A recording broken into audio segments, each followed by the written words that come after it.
Bismillahirrahmanirrahim. Assalamualaikum warahmatullahi wabarakatuh. Alhamdulillahirrahmanirrahim. Kita dapat berjumpa kembali di kelas ilmu perbandingan sastra, ya, dengan tema sastra Indonesia dan sastra Jawa. Sebelum saya memulai materi, seperti biasa saya bertanya pada Anda semua, bagaimana keadaan Anda semua? Apakah Anda sehat, bahagia?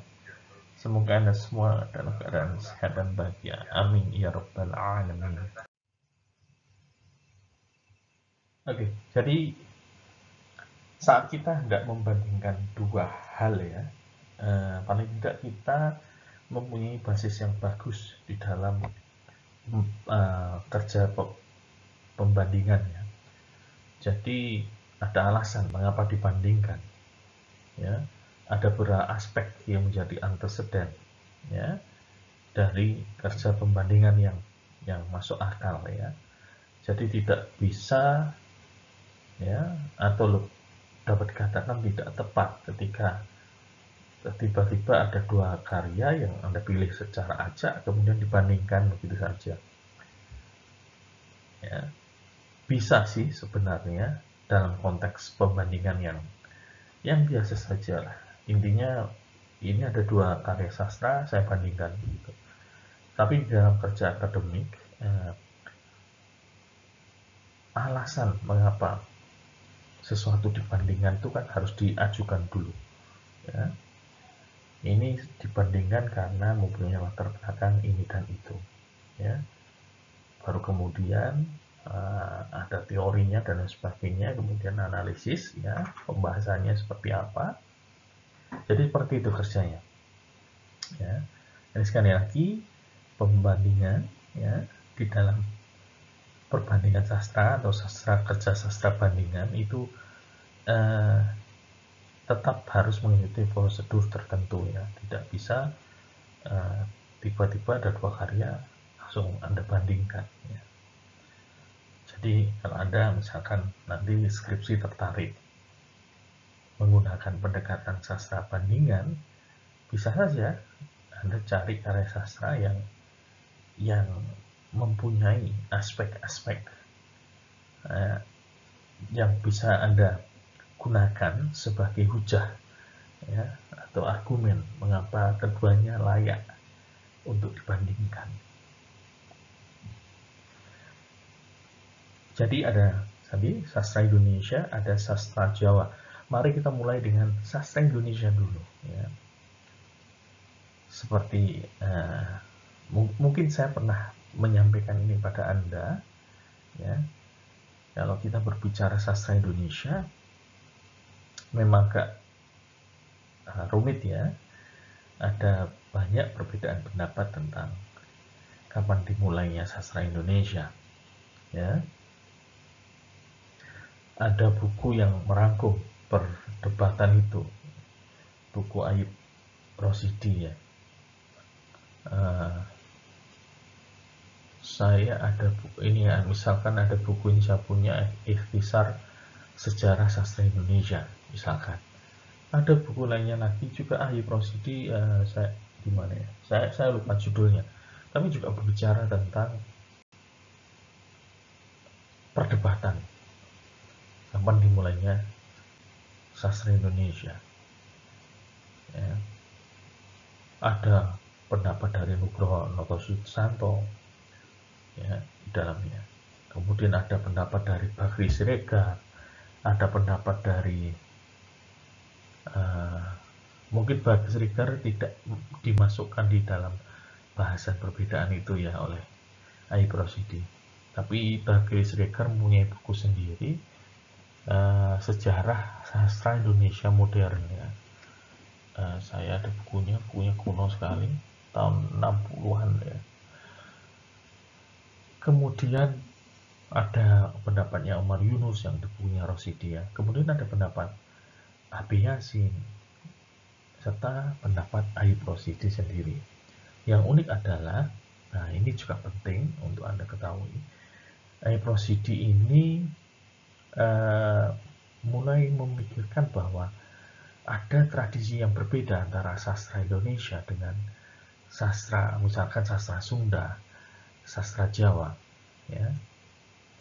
Jadi memang benar bahwa Jawa, Sunda, dan lain sebagainya ya, wilayah di Indonesia ini bisa dikatakan Indonesia, ya. Tapi masalahnya adalah Indonesia itu barang baru, sesuatu yang baru, ya, dengan bahasa yang baru, dengan konteks yang baru, latar belakang sosial budaya yang baru, ya. Jadi menarik apa yang dikatakan Ayub Rosidi ini. Mengapa kita katakan, ya, kita bisa mengatakan bahwa sastra Indonesia memiliki konteks latar belakang sosial budaya yang baru? Kita bisa tarik mundur itu kepada perdebatan sastra dan budaya Indonesia yang muncul di bukunya Ahdiat Miharja. Saya agak lupa dengan nama ini. Dalam buku yang berjudul Polemik Kebudayaan, saya ada bukunya tapi entah di mana ini, ya Ahdiat ya, itu dikumpulkan. Jadi di tahun 30-an Pujangga Baru, kemudian terutama melalui Sultan Tadei Ali Syahbana, kemudian Sultan Tadei Ali Syahbana sendiri itu rajin menulis tentang Indonesia yang baru, memang benar-benar baru. Jadi itulah yang menjadi rasionale dari saya, ya, rasionale, ya. Jadi pijakan, logika, ya. Mengapa saya mengatakan bahwa sastra Indonesia itu memang baru dimulai bersamaan dengan masa modern di dalam tradisi sastra di wilayah yang dulu bernama Dutch East Indies, ya. Indonesia itu baru, ya. Jadi tidak benar kalau dikatakan bahwa Indonesia sejak dulu kala, ya. Yang sejak dulu kala ya wilayah-wilayah yang akhirnya dipersatukan oleh Belanda, mengalami pengalaman yang relatif sama di bawah kolonialisme Belanda. Mengapa saya katakan relatif sama? Karena durasi Belanda bercokol di wilayah-wilayah yang sekarang menjadi Indonesia itu berbeda-beda, ya. Mulai yang paling lama tentu saja Ambon dan Jawa, yang relatif bisa dikatakan sekitar ya 300 tahun. Jawa pun itu sebenarnya bukan seluruh Jawa awalnya. Juga ada beberapa daerah seperti wilayah Yogyakarta itu ada daerah yang tetap berdaulat. Jadi tidak di bawah kolonialisme Belanda. Ya, ada semacam perjanjian antara Belanda dengan kerajaan Yogyakarta, ya, sehingga ada wilayah yang waktu Indonesia merdeka dari Hindia Belanda, ketika itu wilayahnya itu berdaulat, ya, berdaulat, tidak di bawah penjajahan Belanda.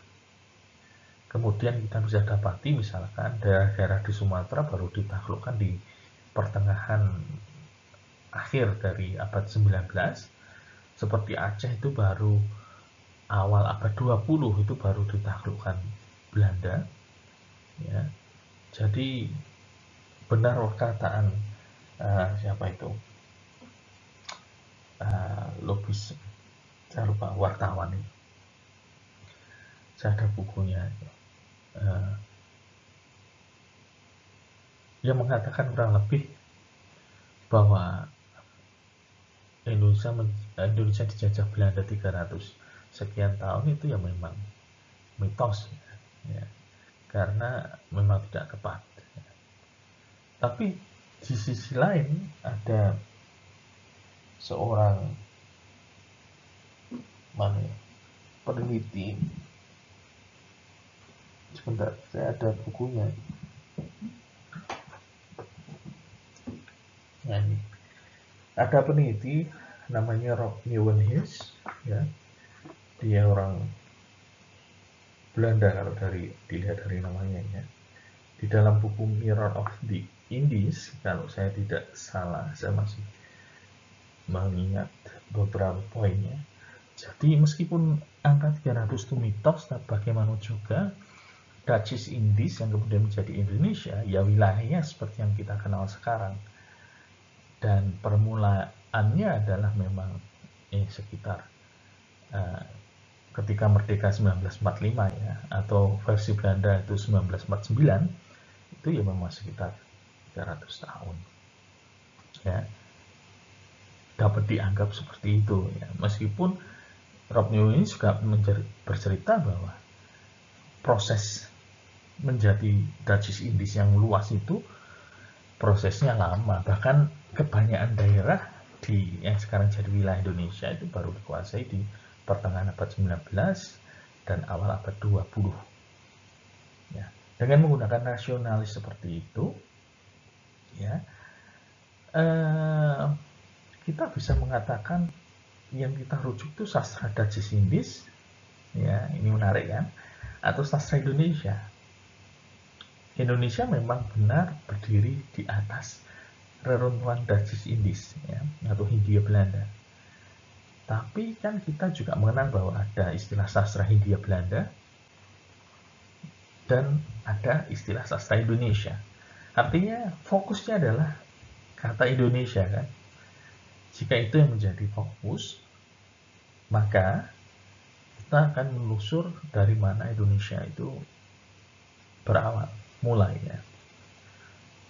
Mungkin Anda sudah pernah mendengar, dulu saya bercerita, atau mungkin di tempat lain, di kelas lain, ya, Indonesia itu dapat dikatakan dimulai tahun 1917 ya.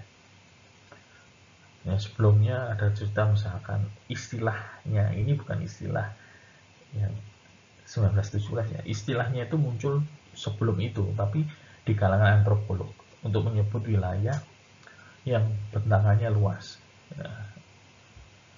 Kulitnya coklat, kepulauan ya, di Samudra Hindia. Baru kemudian di tahun 1917 ya, orang Indonesia, Suryo Putro dan kawan-kawan, Baginda Abdullah, itu menggunakan Indonesia khusus untuk wilayah Hindia Belanda. Penduduk aslinya disebut bangsa Indonesia, wilayahnya bukan wilayah Dutch East Indies ya, tapi wilayah Indonesia. Dan berdasarkan penelitian Nagazumi ya, semenjak tahun 1917 muncul istilah Indonesia sebagai istilah politik ya. Jadi muncul, kalau di tulisan saya itu ya, nasionalisme Indonesia munculnya di tahun 1917. Nah, sebelumnya apa tidak ada nasionalisme? Ada, tapi nasionalisme yang sifatnya nasionalisme Sumatera ya, Muhammad Yamin itu termasuk ya. Nasionalisme Sumatera itu sebelum 1917 ya ingin merdeka dari Belanda dengan konsep dunia Melayu, dengan bahasa Melayu ya. Ada penelitian tentang itu ya. Kalau tidak salah yang meneliti namanya Mark ya. Kemudian di Jawa juga ada. Kartini dan kawan-kawan itu sudah mulai mengenal semacam konsep negara Jawa yang apa namanya, menjadi semacam Commonwealth atau persemakmuran kerajaan Belanda. Ada nasionalisme Jawa, itu ada ya, dan seterusnya termasuk yang Samratulangi itu daerah mana itu, Sulawesi atau ya, itu juga ada nasionalisme seperti itu. Baru kemudian setelah Indonesia muncul, tidak dimulai dari Soekarno ya. Soekarno itu jasanya besar, tapi bukan semuanya bermula dari Soekarno ya. Bermula di para mahasiswa yang sedang studi di Belanda. Salah satu tokohnya itu Muhammad Hatta. Ya, Muhammad Hatta. Jangan kaget.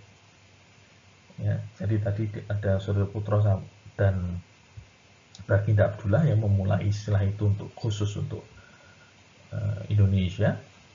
Kemudian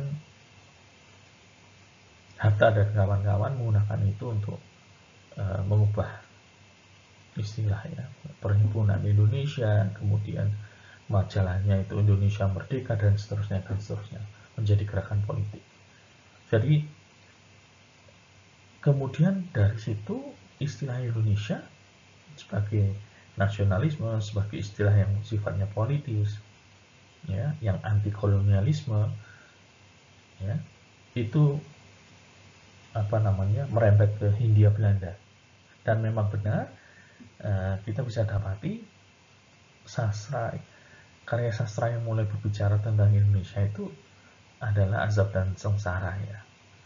Tapi di dalam Azab dan Sengsara yang dibahas adalah bahasa Indonesia.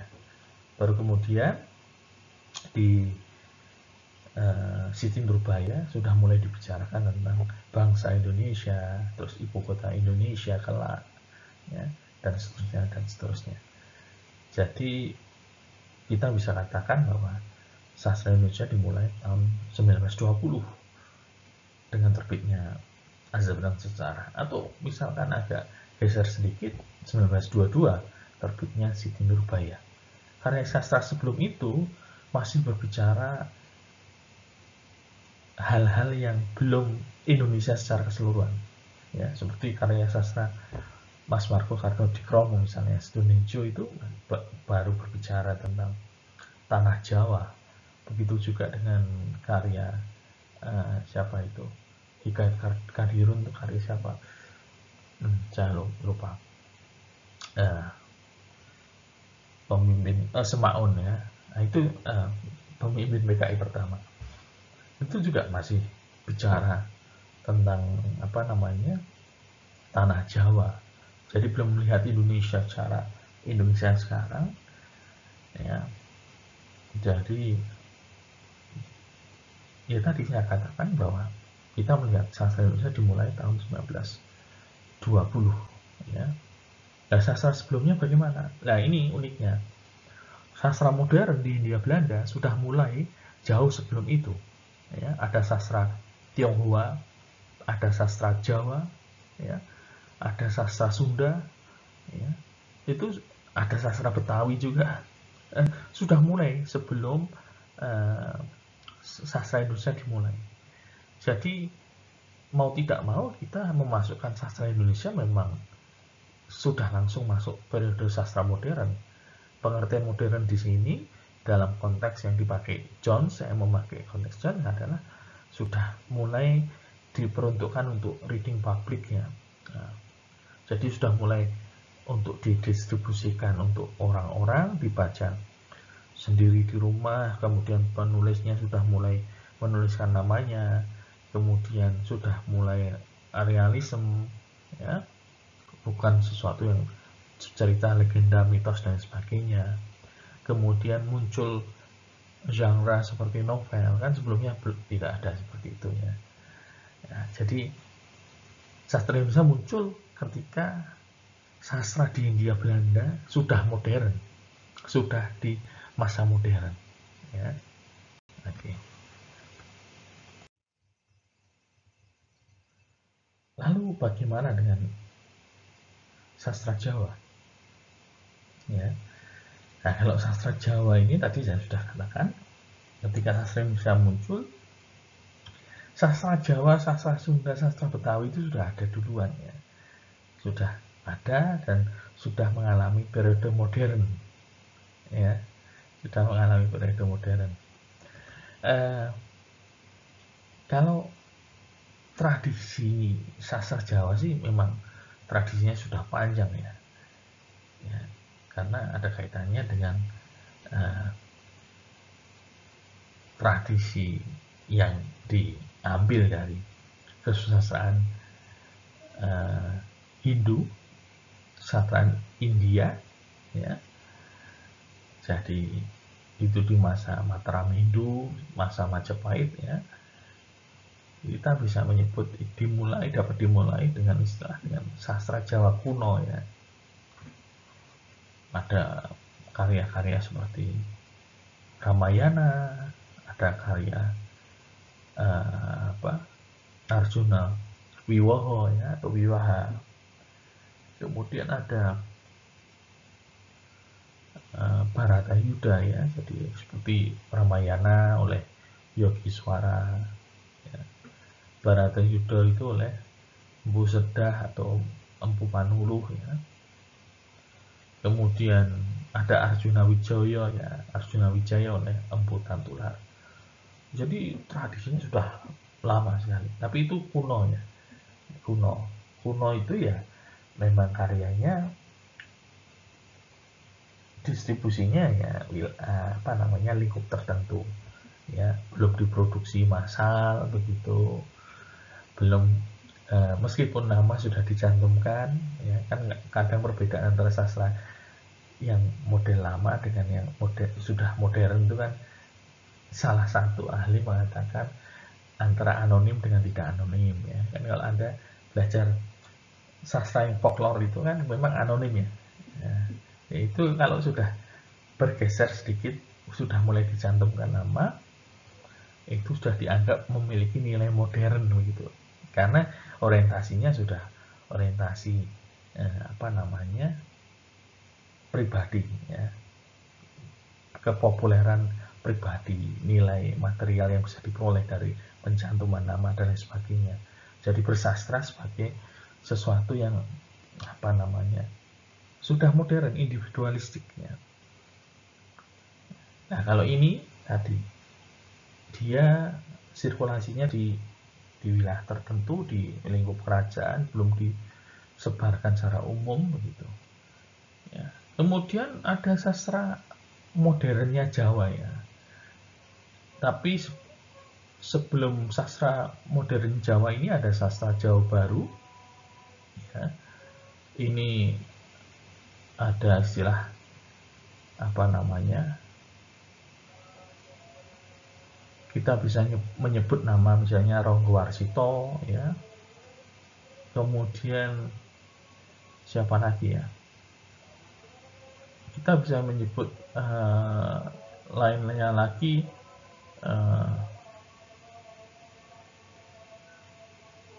Yosodipuro ya, itu nama-nama yang bisa kita sebut ya. Bahkan ada nama Ki Patmo Susastro ya. Kemudian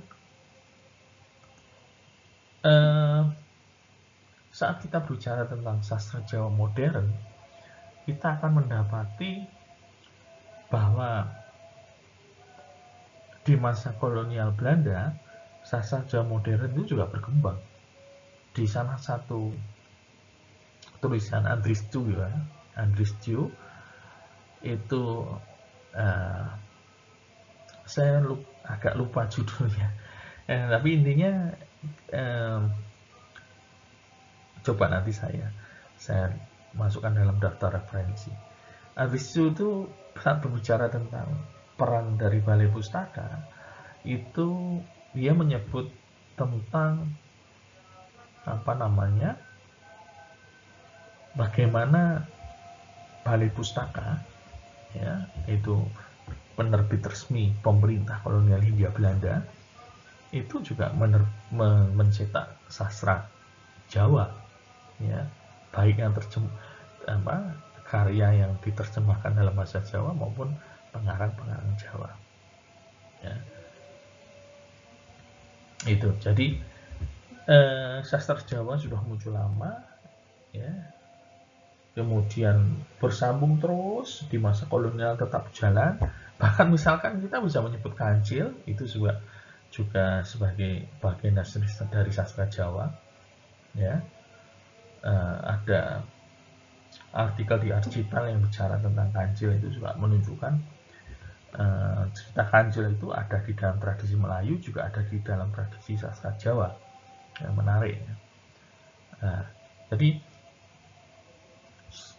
tadi ada sastra Indonesia, kemudian yang baru saja ada sastra Jawa. Tadi ada Yosodipuro, ada yang modern ya, ada Ronggo Warsito misalkan ya, modern. Nah uniknya ketika kita bicara ini modern, ini ada yang menggunakan istilah sastra Jawa baru, kemudian sastra Jawa modern.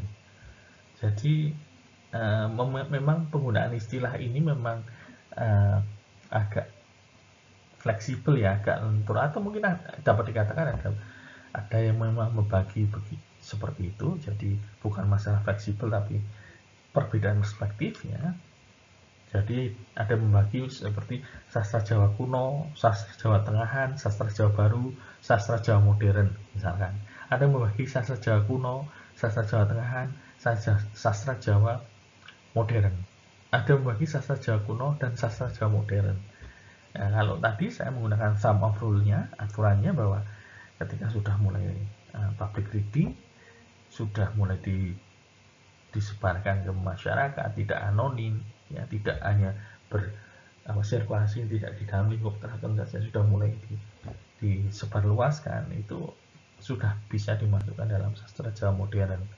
Ya. Dan catatan tambahan lainnya adalah pemilahan periodisasi tadi juga kadang terjadi bukan karena bagaimana karya sastra itu didistribusikan, dicetak, dinikmati oleh publik, tapi juga karena penggunaan bahasa. Ya, jadi ada bahasa Jawa kuno, ada bahasa Jawa yang sekarang kita pakai. Jadi ada yang membedakan seperti itu. Ya, memang berbeda dengan sastra Indonesia ya. Tapi tadi kurang lebih seperti itu. Nah, untuk eksplorasi lebih lanjut, Anda bisa mencari buku-buku tentang sastra Jawa misalkan ya. Itu.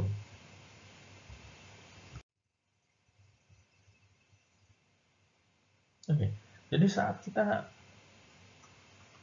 bicara masalah pengaruh sastra Jawa di dalam sastra Indonesia, ya kan, dan perbandingan juga kita bisa membandingkan dua tradisi bisa.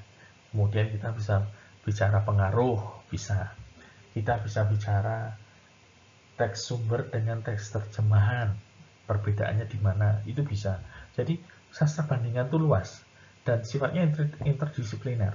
Kita bisa menggunakan cabang ilmu lainnya di dalam bahasa sastra bandingan, dan itu memang unik.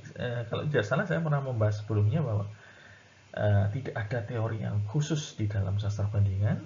Ya. Jadi tadi yang saya bicarakan tadi, misalkan pembicaraan perbedaan tradisi, misalkan sejarahnya seperti apa, ya. Kemudian kalau kita bicara pengaruh ya, tadi saya sudah sebutkan sastra Jawa di masa penjajahan Belanda, ya, di masa kolonialisme Belanda itu sudah ada ya. Sebelum sastra Indonesia, ingat bahwa sastra Indonesia saya menggunakan rasionali, bahwa sastra Indonesia munculnya itu berbarengan dengan konsep Indonesia muncul ya. Nasionalisme Indonesia itu muncul dan sebagainya ya. Jadi sastra Jawa sudah muncul di masa penjajahan Belanda, baik diterbitkan oleh penerbit lokal ya, ada kalau tidak salah di Jawa, malah di Solo malah ada penerbit, saya lupa penerbitnya apa. Kemudian di Jawa Timur ya ada beberapa penerbitnya, di Surabaya yang juga menerbitkan tadi sastra Tionghoa begitu ya, sastra peranaan Tionghoa itu juga sudah ada, tadi sudah saya bahas juga ya.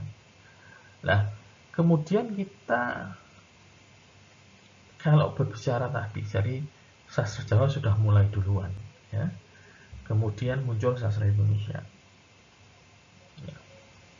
Nah, artinya kita bisa melihat bagaimana ini bukan masalah sesederhana bahwa yang duluan mempengaruhi yang belakangan, bukan seperti itu.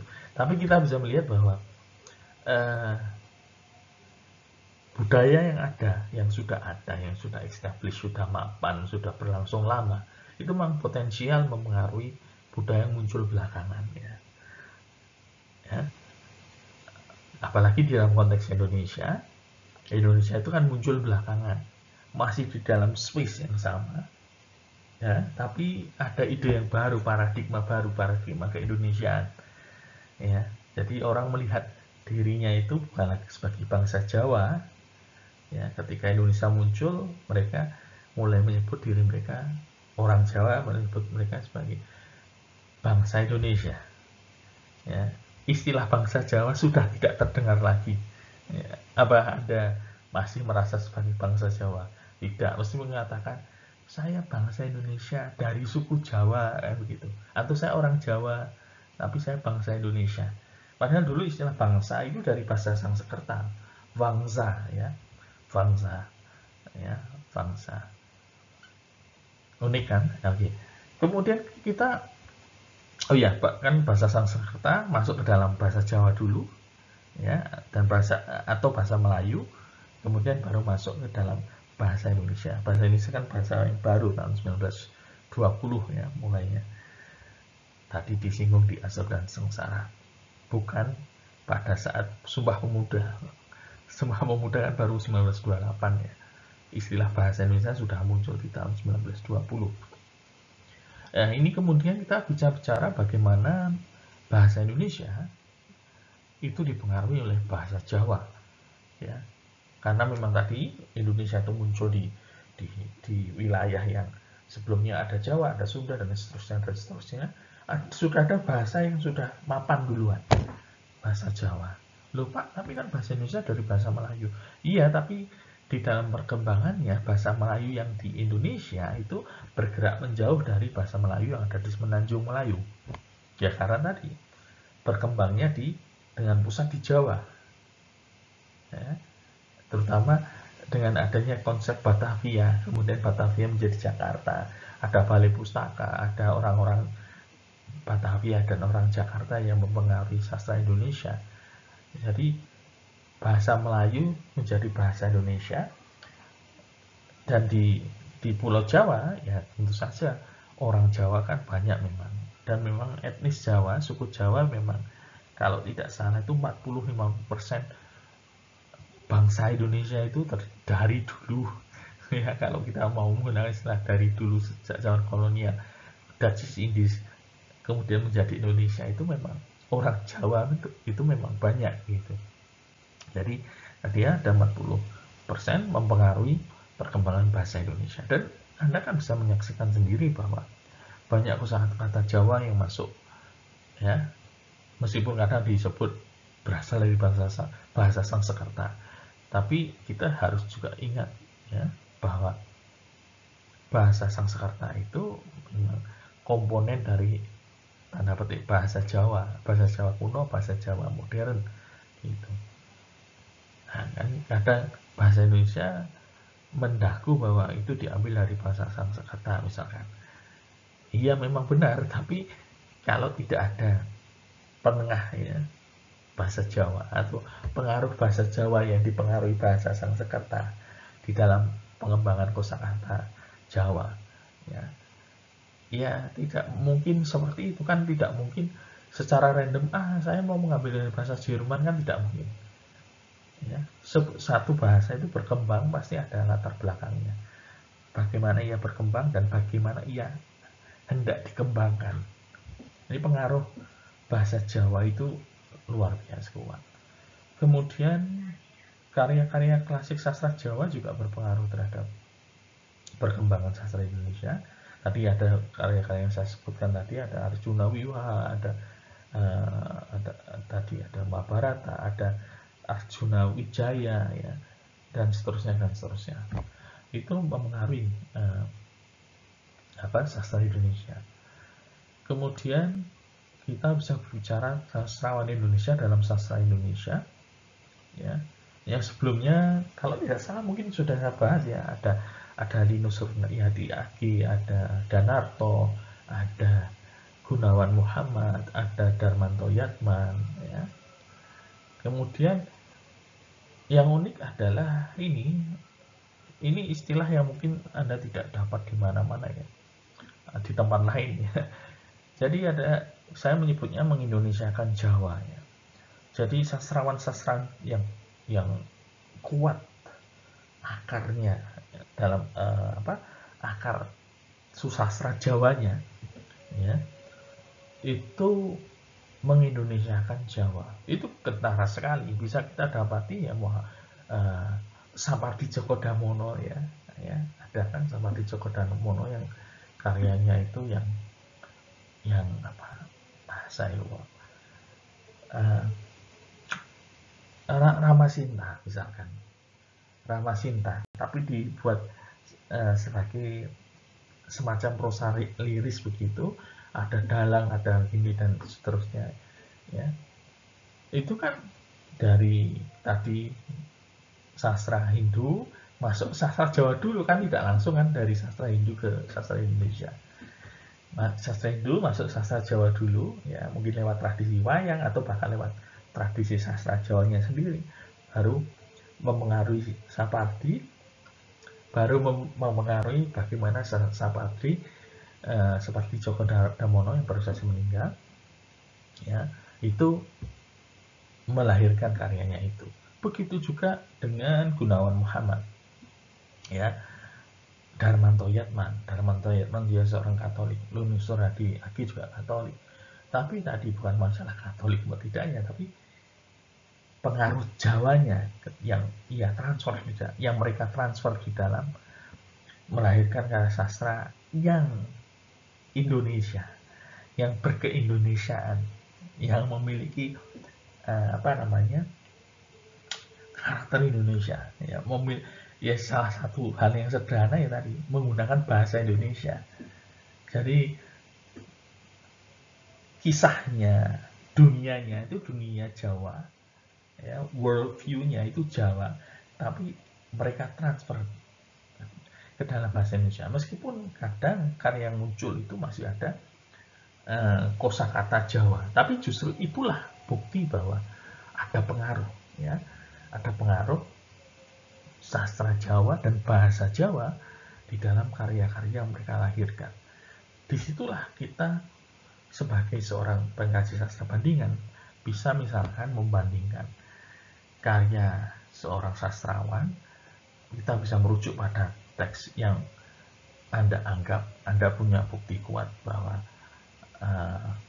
bagian-bagian atau bahkan tema besarnya itu berasal dari sastra Jawa.